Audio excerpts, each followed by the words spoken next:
Hello and welcome to the Integrative Health Convention 2018 online interviews. Today we are going to find out more about massage and Earle Abrahamson, the chair of the Massage Training Institute, who's speaking at the Integrative Health Convention this October on the 13th and 14th weekend at the Park Plaza, Victoria in London. The Integrative Health Convention is an annual convention in London featuring many leaders in their fields of complementary and conventional medical therapies to help people get better through these various healing practices. It's an opportunity for doctors, the therapists, and the public to meet, share, learn from, and connect with each other. We believe that true health is holistic and that many people get better in more than just one. And we believe that we have all so much to learn from each other, and that the Integrative Health Convention provides a stage for this for therapists, doctors, and the public. There are a limited number of tickets which can be purchased at integrativehealthconvention.co.uk, and I'll put the link below. This series of online interviews will help you to get to know our speakers who are leaders in their different fields of health and healing, or even medicine, and maybe help you decide which talk to attend out of the 36 talks to choose from over 2 days at the Integrative Health Convention 2018. I'm your host, Dr. Wong, and I've been a GP for the last 12 years in Devon, and I'm co-founder of Neurolinguistic Healthcare Limited, the organizers of the Integrative Health Convention. Neurolinguistic Healthcare provides courses in advanced communication skills and therapeutic techniques, as well as training in hypnosis for healthcare providers. Today, I'm speaking to one of our excellent speakers who's coming to the 2018 Integrative Health Convention at the Park Plaza to share with you what he knows and to tell us a little bit about who he is and what he does and what to expect from his talk at the convention this October. So this is Earle Abrahamson, who is chair of the Massage Training Institute, vice chair of the GCMT, elected member to the Massage Therapy Subject Board on the CNHC, senior lecturer, principal fellow of the Higher Education Academy, and clinical educator at the University of East London, and as well as director at the Hands-On Training and Learn Anatomy, and they run courses at the University of East London and at the Whittington Hospital, which help people or therapists to qualify as professional soft tissue therapists and massage practitioners. Our Learn Anatomy, their Learn Anatomy courses assist students and practitioners with innovative learning techniques and knowledge of anatomy and physiology, also important for massage. They can be found at www.uel.ac.uk, that's the University of East London website, or www.handsontraining.co.uk, and I'll put the links below, or learnanatomy.co.uk, and I'll add that below. Great. Hi, Earle. It's great to have you. Hi, morning. Good morning. Thank you. It's really great to be present here and be able to speak at your fantastic event, which really seems to be a wonderful arrangement and a hub for colleagues to meet, network, and share their fields of practice and study. Great. Earle, should we begin by letting our audience know a little bit more about yourself, maybe what I didn't cover? Sure. Well, as you could possibly hear from the way I speak, I wasn't born in the UMK, so I actually grew up and spent most of my life in Johannesburg, where my parents wanted me to qualify and go into medical sciences and become a doctor. But I was more intrigued initially with the sports sciences, and I really wanted to engage and think about a future in sport. And so I entered the world of sports science, studied that, and during my course of study, I was introduced to a module on massage. And I knew very little about it, except that massage is the same as rubbing or applying oils and just rubbing a limb, and that is meant to have a perceived effect of soothing and healing. But I didn't quite understand the effects and the way it worked. So I qualified in sports sciences, went on and studied further. I was more involved, and my passion at that point was thinking of the mind in sport. So I qualified and did graduate study in the psychology of sport, But at the same time, always kept my finger firmly within the alternative health pathways. And I went on to study alongside my graduate work, more advanced courses in soft tissue work. And what I found is that I was drawing in a client base where I could share my knowledge of how the body worked, and also by thinking about alternative health. So I spent most of my life, in fact, 31 years, living abroad, educating, and I actually started my first massage school when I was about 22 years old. As part of a project on my first course I studied, they wanted us to set up a business and run it. So I decided to engage with a massage school, and I started training fellow colleagues, students in the art of massage, but at the same time upskilling them and giving them a base to really consider their knowledge, anatomy, thinking about how the body works, and multiple ways in which we could impact the way the body works, both in health and in ill health as well.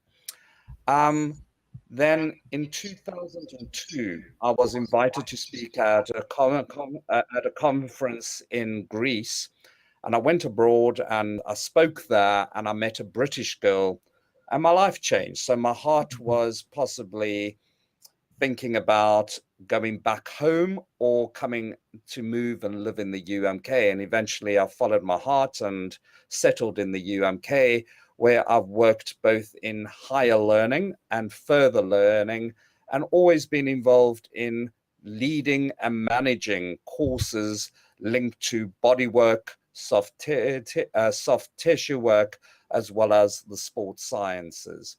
So that has actually brought me to a wonderful point in my life where I've got multiple routes that I can expand upon. And I like to think that the passion I still have in the work I do is really about the advancement and the promotion of alternative health, mainly within the form of massage, where my current roles involve teaching anatomy, body work, as well as managing and chairing national groups that are involved with the understanding and the rolling out of new laws and policies that govern massage practice right here in the UMK. So I'd like to think of myself as a multiple player on multiple levels, but working within a international framework as it stands.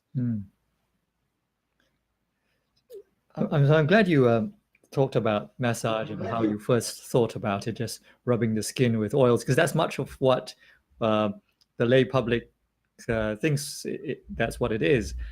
So since many of the public are going to watch this, what do you think massage is? Well, looking back at the start and thinking about the form of touch, massage is actually an involved and multiple tiered or multiple layered alternative health practice. And we often teach our students about the biopsychosocial effects. So when a client or a patient approaches one for a massage, we're entering into a world, we're entering into a culture where we need to take into account the whole being. So we look at the mindsets, the social factors that impact the patient or client, and the physical effect that massage has. And massage is often seen as just this large term, this umbrella, but it's actually involved with multiple different practices that impact tissue types and tissue. More recently, I've been really engaged with and reading the research around fascia, and I'm intrigued by the way that fascia works. And I think we don't fully understand the enormity of what fascia does in terms of structural alignments within our bodies. So I think at this point, massage is alternative health, but it's often part of a much bigger toolkit which has been used by multiple colleagues across multiple fields of practice.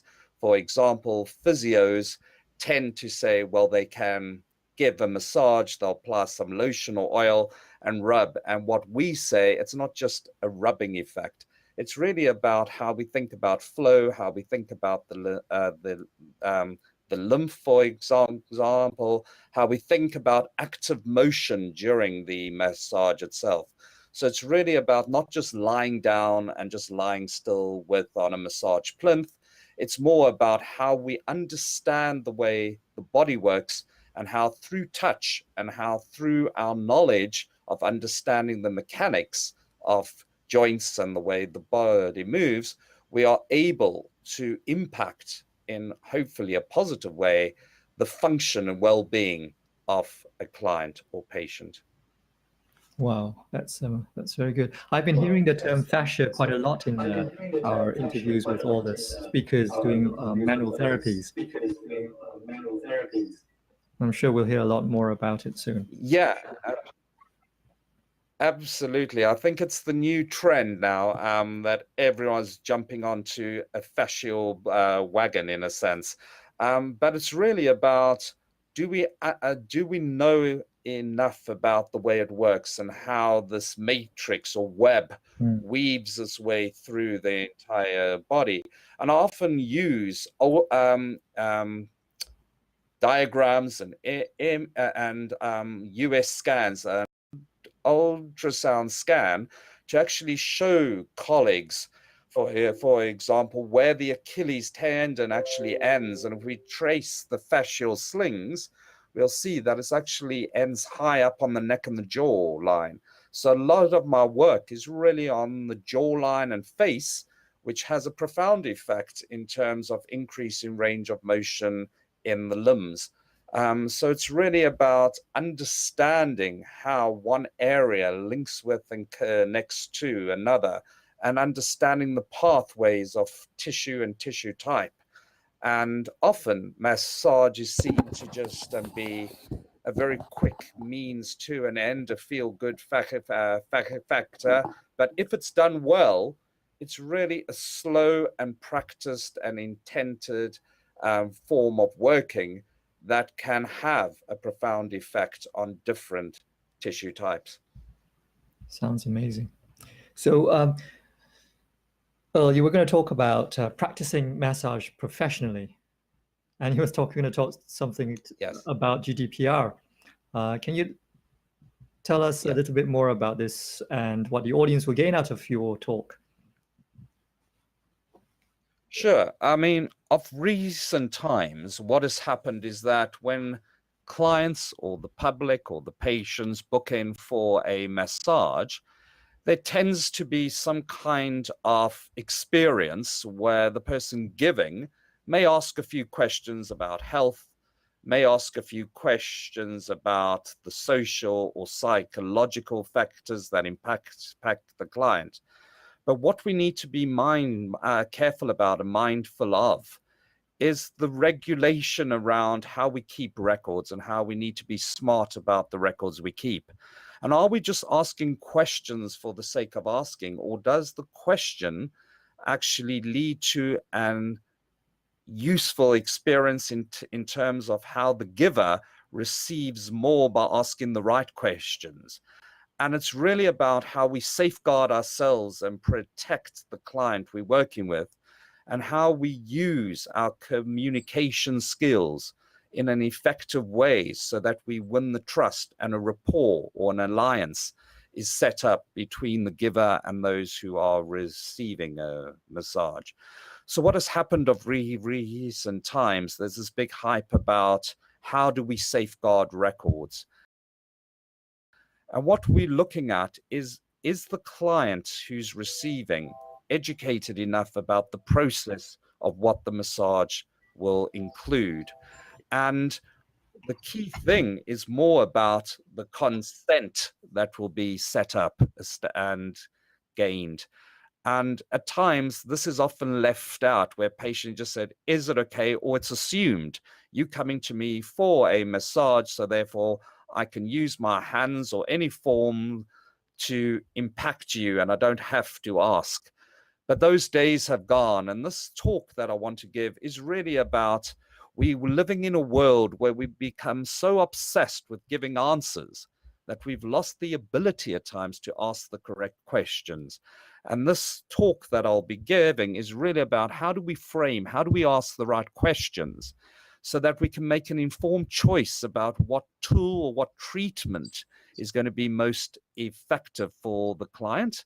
And more importantly, how do we manage the process and safeguard the records that we receive? So a lot of the talk will be about evidence-based practice, but more importantly, the reflection and the reflective practice that is so important in thinking about where we are and where we need to be going to, and different questions that we need to ask that will inform the way that we work and may even inform the new skills that we could attract and use in order to better care for those who are in our care.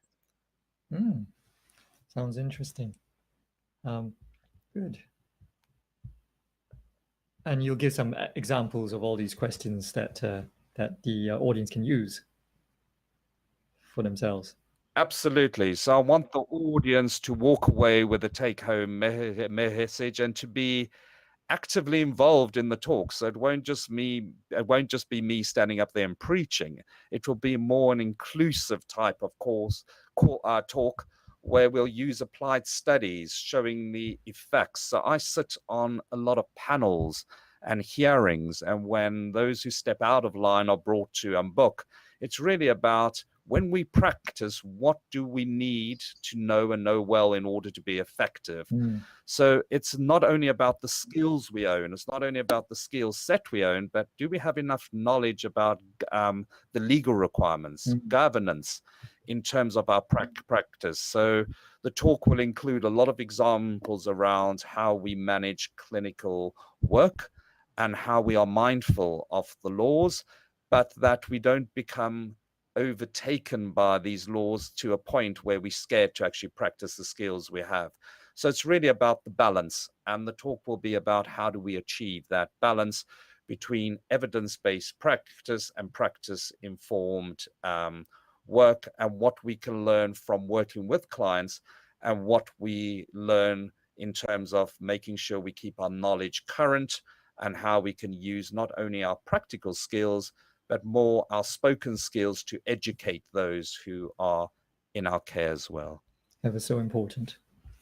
So having thought about the Integrative Health Convention, where the audience will be made up of doctors, therapists, and the public, where do you see your particular practice, so massage, fitting in with integrative health?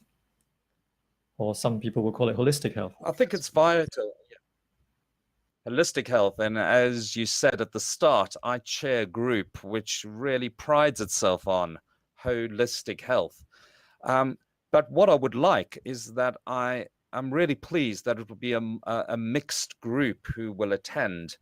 And the idea being those who work in the field, those who are medically trained, to learn with and from those colleagues, but also for them to actually input so that we cross that bridge. We understand the bridges between applied health, alternative health, and practiced health in a sense. Audience for those who are coming in from a general group who have very little understanding about massage or where massage is at, I think it would be really useful in terms of an educational tool to really speak to them about where massage has moved to and the importance of making sure that when they do require a massage, they go to the right person, that they recognize their rights, their client rights and patient rights. And I'd like to also, with the medical world, set up a network where we get more referrals between westernized or traditional medical practices and alternative health. and see ourselves building one larger market, one larger group where we can work with them colleagues and also challenge ideas, beliefs, and philosophies. Well, Earle, I think that you really get what we're about and what we're trying to do with the convention, trying to break these barriers down, work together rather than apart. I think we're better together because we're all trying. I've never met anyone who doesn't want to help another person in the health industry, and we're all trying to do the same thing. and egos get in the way sometimes. Great. No, it's true. That's 100% true. Yeah. So I'm asking one particular extra question. So as a therapist or teacher with years of experience, what do you think in particular is the key to healing in what you do? So I'm looking for something personal as to what you think it is that you do that makes the most difference. Well, that's a really interesting question you asked. I think I listen. And that's the most important thing, because you can have all the skill in the world, you can have all the courses, you can have all the awards.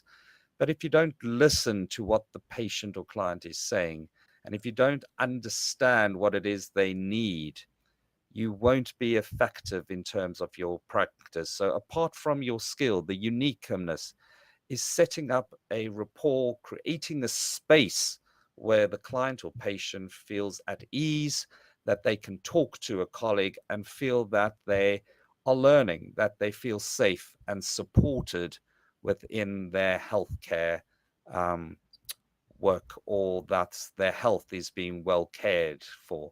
And I think that's the most important thing. I think each of us in term of has got a lot to often say, but we don't always take the time out to listen. And the quote that I use is, it's not only about doing things better, just improving ourselves. Often it's about doing better things, transforming the way we work, thinking about the skills we have, listening to others, and learning with and from them. Great. So thank you, Earle. I think that concludes our interview for today. But and thank you for taking the time to the audience for watching and listening to this interview. Remember to get your tickets early now from our website by following the links below. We are the Integrated Health Convention in London on the 13th and 14th of October 2018. You can use the discount code podcast10, which will give you a 10% discount as a gift from us to you for sharing your time with us. When we see you in October in London, our speakers will be sharing so much more with you then. You'll be able to meet Earle, myself, and all our other incredible speakers. I wish I could attend every single one of these talks, but there are 36 to choose from over these 2 days. So please do come. Thank you very much.